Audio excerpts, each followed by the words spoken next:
Secretary दियां उहदा हुक्म सी, एक सैकटरी का हुक्म सी कि इन्हां नूं इंदियां जिहड़े भेजणियां में इन्हां नूं इन्ने सरूप चुका दिते जाण। फिर मक्कड़ दे पीए का हुक्म आया, स्लिप आई नाल कि इन्ने सरूप इन्हां नूं चुका दिते जाण। फिर आया जिहड़ा हुण लौंगोवाल का पीए वो माली आली ओहदी स्लिप आई कि इन्ने सरूप इहनूं चुका दिते जाण इन्हां नूं। फिर आई है गुरबचन सिंह सैकटरी की कि इन्ने सरूप उन्होंने चुकाते। ये 4 स्लिपां जिन्हों ने मैनू आर्डर किए ने उन्होंने पुछो सरूप कितने गए। वो फिर उदों ये समझ गए, इन्होंने स्लिपां उहदे कोल ले लिया कि किते फोटो स्टेट ना करा दे। स्लिपां लैके जिहड़ा आली है उन्हें देतियां गोबिंद लौंगोवाल नूं, ओहदी जेब च रही। जिहड़ियां स्लिपां तो पता लगता कि 4 अफसरां दे हुक्म नाले सरूप गए। हुण वो अफसर ही दस सकते हैं कि सरूप किहदे हुक्म नाल दिते, उसका नाम नहीं दस रहे। फिर कमेटी बनाती, उस कमेटी ने जिहड़ी खेल छानी है तुसीं देखदे हो। मैं उस दिन भी रिपोर्ट दिखाई सी कि जिहड़ी मेरे कोल रिपोर्ट आ, जिहड़ी इनकुआरी हुई आ, इहदे ते किसी पेज ते साइन नहीं है। अखीरले पेज ते साइन ने इनकुआरी करने वाले ते 1100 पेजा की रिपोर्ट है। पर जिहड़ी रिपोर्ट बनाई उन्होंने असली ਉਹਦੇ उत्ते 3 ਜਿਹੜੇ जांच करने वाले के 3 जाने के साइन हरेक पेज पे ये दो जड़ियां बड़ियां ने फाइलां इन्हां दी सानूं समझ नहीं आ रही ये असली केड़ी ते नकली केड़ी। फिर इन्होंने वो तो अपने सेवक को हुक्म दवाया, एक वीडियो बना के दी कि रणजीत सिंह झूठ बोलता, ये झूठ बोलता एक असली ते एक नकली। कहता वो तो मैं 3 कापियां बनाइया सी, एक ते मैं साइन किते, मैं ते मेरे नालदियां ने हरेक पेज ते वो मेरे कोल है, दूसरियां जिन्हां ते पेजां ते साइन नहीं किते वो असीं काल तक ते दे।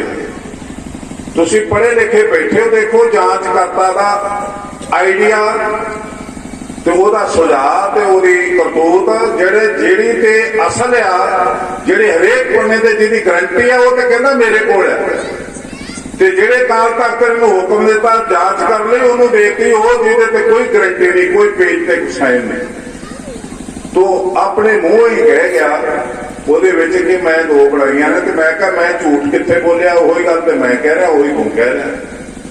मैं जरा असली नकली कहती, तू जरा कहता कि मैं 3 कापियां कीतियां सी।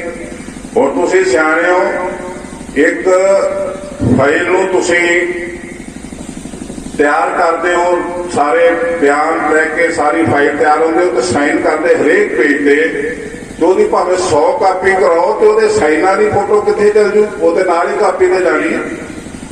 ਤੇ ਜੇ ਕਿਤੇ ਨਹੀਂ ਸਾਈਨ ਹੈਗੇ ਕਿਸੇ ਪੇਜ ਤੇ ਫਾਈਲ ਤੇ ਇਹਦਾ ਮਤਲਬ ਫਾਈਲ ਦੂਜੀ ਹੈ, ਹੋਰ ਬਣੀ। ਪਰ ਇਹਨਾਂ ਦੀਆਂ ਕਰਤੂਤਾਂ ਇਹ ਨੇ ਕਿ ਅੱਜ ਅਸੀਂ ਗਵਾ ਚੁੱਕੇ ਸਾਰਾ ਕੁਝ।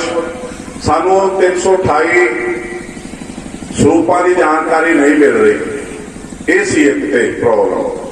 ਦੂਸਰੀ ਸਾਡੀ ਜਿਹੜੀ ਸਿਰਦਰਦੀ ਹੋਈ ਆ ਕਿ ਜਦੋਂ ਫੌਜੀ ਹਮਲਾ ਹੋਇਆ, ਬਲੂਸਟਰ ਹੋਇਆ, ਉਹਦੇ ਜੋ ਤੋਸ਼ੇਖਾਨੇ ਦਾ ਸਮਾਨ, ਅਜਾਇਬ ਘਰ ਦੀਆਂ ਤਸਵੀਰਾਂ ਤੇ ਇੱਕ ਗੁਰੂ ਗ੍ਰੰਥ ਸਾਹਿਬ ਪ੍ਰਾਤਨ ਤੇ ਜਿੰਨਾ ਸਾਡੇ ਇਤਿਹਾਸ ਦਾ ਖਜ਼ਾਨਾ ਸੀ ਰੈਫਰੈਂਸ ਲਾਇਬ੍ਰੇਰੀ ਚੋਂ, ਉਹ ਪੰਡਾ ਬਣਾ ਕੇ ਨਾਲ ਲੈ ਗਏ। ਉਹ ਫਿਰ ਜਦੋਂ ਪੰਡਾ ਬਣਾ ਕੇ ਲੈ ਗਏ ਤੇ ਫਿਰ ਵਾਪਸ ਕਰ ਗਏ 90 ਤੋਂ ਪਹਿਲਾਂ। ਪਰ ਸਾਨੂੰ ਕਿਸੇ ਨੇ ਦੱਸਿਆ ਨਹੀਂ, ਅਸੀਂ ਸਾਨੂੰ ਦੱਸਿਆ ਜਾਂਦਾ ਰਿਹਾ ਕਿ ਉਹ ਲਾਇਬ੍ਰੇਰੀ ਸਾੜ ਗਏ ਸੀ। पर पता लगा उदों जदों एक डायरैक्टर लग गया रैफरेंस लाइब्रेरी का, उन्होंने चार्ज दिता गया, जो चार्ज दिता तो उन्हें देखा रजिस्टरां दे विच 200 पुरातन ग्रंथ ने, ते उन्हां च एक ग्रंथ है जिहड़ा सुनहरी पीर जिहनूं कहा जाता है, बाबा हरदास सिंह वाली पोथी, जिते गुरु गोबिंद सिंह जी दे साइन सन। उन्हां 200 पोथियां दे विच अपने गुरु ग्रंथ साहब के सरूपां च 63 या 64 सरूप सन जिहड़े गुरु गोबिंद सिंह जी दे काल दे सन। ਇੱਕ ਉਹਦੇ ਵਿੱਚ ਸੀ ਦੋ ਸਰੂਪ ਸੀਗੇ ਜਿਹੜੇ ਹੱਥ ਲਿਖਤ ਦਸਮ ਗ੍ਰੰਥ ਦੇ 28 ਹੁਕਮਨਾਮੇ ਗੁਰੂ ਸਾਹਿਬਾਂ ਦੇ, ਗੁਰੂ ਗੋਬਿੰਦ ਸਿੰਘ ਜੀ, ਗੁਰੂ ਹਰਗੋਬਿੰਦ ਪਾਤਸ਼ਾਹ, ਗੁਰੂ ਤੇਗ ਬਹਾਦਰ ਪਾਤਸ਼ਾਹ, ਮਾਤਾ ਸੁੰਦਰੀ ਜੀ, ਮਾਤਾ ਸਾਹਿਬ ਕੌਰ ਜੀ, ਬਾਬਾ ਬੰਦਾ ਸਿੰਘ ਬਹਾਦਰ, ਇਹਨਾਂ ਦੇ ਅਸਲ ਹੁਕਮਨਾਮੇ ਤੇ ਦੋ ਜਨਮ ਸਾਖੀਆਂ, ਇੱਕ ਕੀਮਤੀ ਚੀਜ਼ਾਂ ਸਨ ਸੋਨੇ ਦੀਆਂ, ਤੋਸ਼ੇਖਾਨੇ ਦੀਆਂ, ਇੱਕ ਪੇਂਟਿੰਗ ਸਨ। ਤੋ ਜਦੋਂ ਉਹ ਚੀਜ਼ਾਂ ਮਿਲੀਆਂ ਨਾ ਤੇ ਅਨੁਰਾਗ ਸਿੰਘ ਜਿਹੜਾ ਡਾਇਰੈਕਟਰ ਸੀ ਉਹਨੇ ਕਿਹਾ ਸੈਕਟਰੀ ਨੂੰ ਕਿ ਸਮਾਨ ਹੈ ਨਹੀਂ, ਲੇਕਿਨ ਐਂਟਰੀਆਂ ਸਾਰੀਆਂ ਪਈਆਂ ਨੇ, ਕਿਤਾਬਾਂ 'ਚ ਰਜਿਸਟਰ 'ਚ ਐਂਟਰੀਆਂ ਪਈਆਂ ਨੇ, ਪਰ ਸਮਾਨ ਹੈ ਨਹੀਂ। ਉਹ ਕਹਿੰਦੇ ਉੱਥੇ ਪਿਆ, ਉਹਦੇ ਘਰ ਪਿਆ, ਉਹ ਆ ਜਾਊਗਾ ਏਦਾਂ। ਉਹਨਾਂ ਨੇ ਫਿਰ ਚਿੱਠੀ ਲਿਖੀ ਰਿਟਨ 'ਚ ਵੀ 200 ਸਰੂਪ, 28 ਹੁਕਮਨਾਮੇ, 2 ਜਨਮ ਸਾਖੀਆਂ ਨਹੀਂ ਹੈਗੀਆਂ, ਇਹ ਸਾਨੂੰ ਦੱਸਿਆ ਜਾਵੇ ਤੇ ਦਿੱਤੀਆਂ ਜਾਣ, ਜਾਂ ਅਜਾਇਬ ਘਰ 'ਚ ਆਉਣ ਤੇ ਜਾਂ ਇੱਥੇ ਆਉਣ। ਉਹਦੇ ਬਾਅਦ ਨਹੀਂ ਕੁਛ ਹੋਇਆ, ਫਿਰ ਉਹਨੇ ਚਿੱਠੀ ਲਿਖੀ, ਫਿਰ ਵੀ ਕੁਛ ਨਾ, ਫਿਰ ਉਹਨੇ ਰਿਜ਼ਾਈਨ ਕਰਤਾ। ਉਹਨਾਂ ਰਿਜ਼ਾਈਨ ਕਰਕੇ ਕੇਸ ਪਾਇਆ ਹਾਈ ਕੋਰਟ ਕਿ ਸਾਡਾ ਬੜਾ ਬੇਸ਼ਕੀਮਤ ਸਰਮਾਇਆ ਹੈ, ਇਹ ਸਾਨੂੰ ਮਿਲ ਨਹੀਂ ਰਿਹਾ ਤੇ ਇਹ ਪੁੱਛਿਆ ਜਾਵੇ ਪ੍ਰਬੰਧਕ ਕਮੇਟੀ ਤੋਂ। ਉਹਨਾਂ ਜਦੋਂ ਨੋਟਿਸ ਦਿੱਤਾ, ਇੱਕ ਤੇ ਸੈਂਟਰ ਸਰਕਾਰ ਨੂੰ ਤੇ ਇੱਕ ਦਿੱਤਾ ਕਮੇਟੀ ਨੂੰ। ਸੈਂਟਰ ਸਰਕਾਰ ਨੇ ਆਪਣਾ ਐਫੀਡੇਵਿਟ ਦੇ ਕੇ ਤੇ ਡਿਫੈਂਸ ਮਿਨਿਸਟਰੀ ਤੇ ਹੋਮ ਮਿਨਿਸਟਰੀ ਤੇ ਸੀਬੀਆਈ ਨੂੰ ਭੇਜਿਆ। ਉਹਨਾਂ ਨੇ ਕੋਰਟ 'ਚ ਆ ਕੇ ਕਿਹਾ ਜੀ 200 ਹੱਥ ਲਿਖਤ ਅਸਲੀ ਕੀਮਤੀ ਜਿਹੜਾ ਖਜ਼ਾਨਾ ਸੀ, ਅਸਲੀ ਸਰੂਪ 200, 2 ਦਸਮ ਗ੍ਰੰਥ ਦੇ ਅਸਲ ਸਰੂਪ, 28 ਅਸਲ ਹੁਕਮਨਾਮੇ ਗੁਰੂ ਸਾਹਿਬਾਂ ਤੇ ਉਹਨਾਂ ਦੀਆਂ ਸੁਪਤਨੀਆਂ ਨੇ, ਇਹ ਲਿਖਿਆ ਹੋਇਆ। ਇੱਕ 2 ਜਨਮ ਸਾਖੀਆਂ, ਇਹ ਅਸੀਂ 84 ਤੋਂ ਬਾਅਦ 90 ਦੇ ਵਿਚਕਾਰ 3 ਕਿਸ਼ਤਾਂ ਰਾਹੀਂ ਕਮੇਟੀ ਨੂੰ ਸੌਂਪ ਚੁੱਕੇ ਹਾਂ ਤੇ ਇਹ ਉਹਦੇ ਪ੍ਰੂਫ ਨੇ। ਅਸੀਂ ਉਹਨਾਂ ਦੇ ਸਾਈਨ ਲੈ ਕੇ 4 ਸੈਕਟਰੀਆਂ ਦੇ ਤੇ ਉਹਨਾਂ ਨੂੰ ਸਮਾਨ ਸੌਂਪਿਆ। ਇਹ ਹੁਣ ਇੱਥੇ ਦੱਸਣ ਸਾਨੂੰ ਕੀ ਨਹੀਂ ਹੈਗਾ। ਫਿਰ ਹਾਈ ਕੋਰਟ ਨੇ ਨੋਟਿਸ ਦਿੱਤਾ ਕਮੇਟੀ ਨੂੰ ਕਿ ਤੁਸੀਂ ਦੱਸੋ ਇਹ ਸਮਾਨ ਕਿੱਥੇ ਆ। ਉਹ ਕਹਿੰਦੇ ਜੀ ਅਸੀਂ ਲੱਭ ਰਹੇ ਹਾਂ। ਫਿਰ ਉਹ ਕਹਿੰਦੇ ਆ ਨੇ ਕਿ ਤੁਸੀਂ ਇਹ ਦੱਸੋ ਕਿ 84 ਤੋਂ ਪਹਿਲਾਂ ਤੁਹਾਡੇ ਕੋਲ ਕੀ ਸੀ, ਅੱਜ ਕੀ ਆ ਤੇ ਗੁਆਚਾ ਕੀ ਆ। ਉਹ ਕਹਿੰਦੇ ਅਸੀਂ ਕਮੇਟੀ ਬਣਾਤੀ ਹੈ। 2008 ਚ ਕਿਹਾ ਜੇ ਕੋਰਟ 'ਚ, ਤੇ 8 ਤੋਂ ਲੈ ਕੇ ਅੱਜ ਤੱਕ ਕੋਰਟ 'ਚ ਤਰੀਕਾਂ ਪਈ ਜਾ ਰਹੀਆਂ। ਹੁਣ 14 ਤਰੀਕ ਪਈ ਸੀ ਤੇ ਹੁਣ ਜਨਵਰੀ 'ਚ ਪਈ ਹੈ। ਇਹ ਅਜੇ ਤੱਕ ਕਮੇਟੀ ਨਹੀਂ ਦੱਸ ਰਹੀ ਕਿ ਉਹ ਸਰੂਪ ਕਿੱਥੇ ਚਲੇ ਗਏ, ਅਸੀਂ ਕਿਹੜੀ ਏਜੰਸੀ ਨੂੰ ਦਿੱਤੇ। ਸਾਡੀ ਮੁਸੀਬਤ, ਸਾਡੀ ਪ੍ਰੋਬਲਮ ਇਹ ਆ ਕਿ ਉਹ ਸਾਡੀ ਜ਼ਿੰਦਗੀ ਦਾ, ਸਾਡੀ ਕੌਮ ਦੀ ਜ਼ਿੰਦਗੀ ਦਾ ਸਰਮਾਇਆ, ਸਾਡੀ ਕੌਮੀ ਜ਼ਿੰਦਗੀ ਦਾ ਬੇਸ ਆ। ਜਿਹੜੇ ਸਰੂਪ ਹੱਥ ਆਉਂਦੇ ਨੇ ਛਾਪੇ ਦੇ, ਇਹਨਾਂ ਵਿੱਚ ਗਲਤੀਆਂ ਆ ਰਹੀਆਂ ਬੇਸ਼ੁਮਾਰ। ਕਿਸੇ ਨੂੰ ਸ਼ੌਕ ਨਹੀਂ, ਕਿਸੇ ਨੂੰ ਚਾਹ ਨਹੀਂ।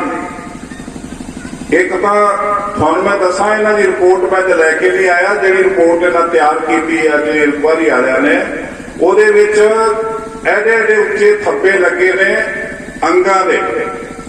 12 ਲੱਖ ਅੰਗ ਛਾਪ ਕੇ ਤੇ ਥੱਦੀਆਂ ਲਾਈਆਂ ਨੇ, ਕੁਛ ਮੁੜੇ ਨੇ, ਰਿਪੋਰਟ ਤੇ ਲਿਖਿਆ ਕੁਛ ਮੁੜੇ ਨੇ, ਕੁਛ ਤੇ ਮਿੱਟੀ ਪਈ ਆ, ਕੁਛ ਰੋਂਦੇ ਪਏ ਨੇ ਪੈਰਾਂ 'ਚ ਕੱਲੇ ਕੱਲੇ ਕਰਕੇ। 12 ਲੱਖ ਪੇਜ ਉਹਨਾਂ ਨੇ ਲਿਖਿਆ ਕਿ ਅਤ ਨਿੰਦਣਯੋਗ ਕਾਰਵਾਈ ਆ ਤੇ ਪੈਸੇ ਦਾ ਮਿਸਯੂਜ਼ ਹੈ। ਤੋ ਅਤ ਨਿੰਦਣਯੋਗ ਕਾਰਵਾਈ ਇਹ ਕਹਿ ਕੇ ਵੀ ਇਹ ਬਰਗਾੜੀ ਦੇ ਜਿਹੜੇ ਬਰਗਾੜੀ ਵਿੱਚ ਰੂਪ ਸਰੂਪ ਰੋੜਿਆ ਉਹਦੇ ਤੋਂ ਘਾਟੇ ਬੇਅਦਬੀ ਨਹੀਂ। ਮੇਰੀਆਂ ਉੱਪਰ ਤਸਵੀਰਾਂ ਨੇ ਜਿਹੜੀਆਂ ਮੈਂ ਦਿਖਾਈਆਂ ਤੇ ਭੜਕੇ ਫਿਰ ਇਹਨਾਂ ਪੁੱਠੇ ਸਿੱਧੇ ਆਪਣੇ ਚਮਚਿਆਂ ਤੋਂ ਬਿਆਨ ਦਵਾਏ। ਖੈਰ ਮੈਨੂੰ ਉਹਨਾਂ ਦੀ ਪਰਵਾਹ ਨਹੀਂ, ਪਰ ਮੈਂ ਤੁਹਾਨੂੰ ਇਹ ਦੱਸਣਾ ਚਾਹੁੰਦਾ ਕਿ ਜਿਹੜੇ ਸਰੂਪ ਨੇ ਛਾਪੇ ਦੇ, ਉਹਨਾਂ 'ਚ ਗਲਤੀਆਂ ਆ ਰਹੀਆਂ ਬੇਸ਼ੁਮਾਰ। ਜੇ ਅਸੀਂ ਉਹਨਾਂ ਗਲਤੀਆਂ ਦੀ ਸੋਧ ਕਰਨੀ ਹੋਵੇ ਤਾਂ ਕਿੱਥੋਂ ਕਰਾਂਗੇ। ਸਾਡਾ ਅਸਲੀ ਖਜ਼ਾਨਾ ਪੁਰਾਤਨ ਸਰੂਪ ਹੈ ਨਹੀਂ ਤੇ ਕਿੱਥੇ ਗਏ ਨੇ।